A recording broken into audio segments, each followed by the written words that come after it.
आज के वीडियो में हम बात करेंगे ट्यूमर से रिलेटेड। अब इस ट्यूमर का ट्रीटमेंट 3 टाइप से हो सकता है। एक तो सर्जरी करके डॉक्टर इसको रिमूव कर दे, बाहर निकाल दे, या फिर सेकंड रेडियोथेरेपी या कीमोथेरेपी। तो इन तीनों में क्या डिफरेंस है इसी वीडियो में हम बात करेंगे। अब आता है सर्जरी।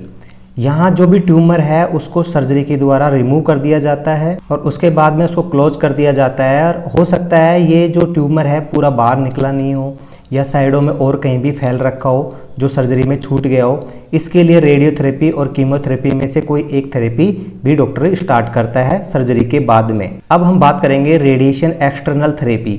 जो रेडिएशन थेरेपी होती है ये भी 2 टाइप की होती है, यानी रेज अगर बाहर से डाली जाती है, ये हमारी बॉडी है इस पे रेज बाहर से डाली जाती है, उसको हम बोलते हैं एक्सटर्नल रेडिएशन थेरेपी। अब हो सकता है एक इंटरनल भी डाली जा सकती हो, उसके बारे में मैं आगे बताऊंगा। तो इसमें क्या होता है, इसमें उस लोकेशन को चेक कर लिया जाता है प्रॉपर सीटी स्कैन एमआरआई के द्वारा, जैसे एक्सरे के द्वारा देख लिया जाता है और एक रेडिएशन डाली जाती है। इस रेडिएशन के द्वारा उस जो ट्यूमर है उसको लोकेट किया जाता है और उसका ट्रीटमेंट किया जाता है। तो विजिबल रहता है डॉक्टर के पास कौन सी लोकेशन पे उसको सेट करना है जहाँ रेडिएशन हमें डालना है, उसी साइट को सेट करके फिर डाला जाता है रेडिएशन।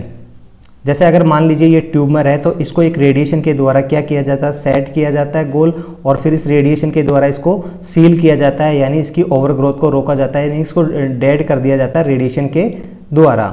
फिर आता है रेडिएशन इंटरनल थेरेपी। एक मशीन के द्वारा जो हमारे ऑर्गन होता है, बॉडी का ऑर्गन, उसके अंदर डाली जाती है। अब मैं एग्जांपल के तौर पे बात करता हूँ, जो बच्चेदानी का मुंह होता है फीमेल के अंदर, मोस्टली उसमें कैंसर होता है, तो ये इंटरनल थेरेपी के द्वारा मोस्टली ट्रीटमेंट किया जाता है। इसमें एक रेडिएशन वेव डाला जाता है मशीन के द्वारा और ये रेडिएशन वेव जो पार्ट जहाँ से कैंसर है उस पार्ट को वहीं लोकेट करता है, यानी पूरी बॉडी में नहीं दिया जाता।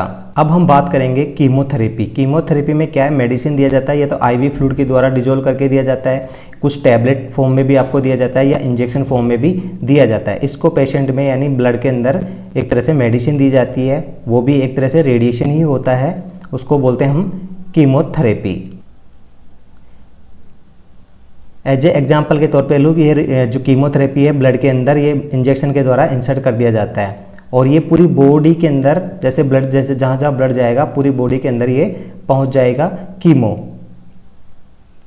टैबलेट फॉर्म में भी दे सकते हैं, आप टैबलेट फॉर्म में लोगे और फिर ये कीमो धीरे धीरे आपकी पूरी बॉडी में फैलना स्टार्ट हो जाएगा। उसके बाद में ये जैसे जैसे पूरी बॉडी में फैल रहा है तो जहाँ टारगेट टिश्यू हैं जो बहुत ज़्यादा ग्रोथ करते हैं, ट्यूमर है, उसको धीरे धीरे ये नष्ट करना स्टार्ट कर देगा और नॉर्मल ग्रोथ स्टार्ट हो जाती है। इसको बोलते हैं कीमोथेरेपी। यानी धीरे धीरे आपका ये ट्यूमर नष्ट होना स्टार्ट हो जाएगा क्योंकि यहाँ की ब्लड सप्लाई रुक जाएगी और टिश्यू की ओवर ग्रोथ रुकेगी, तो आपको कीमोथेरेपी से बेनिफिट मिलेगा, यानी ये जो ट्यूमर है धीरे धीरे ये नष्ट हो जाएंगे।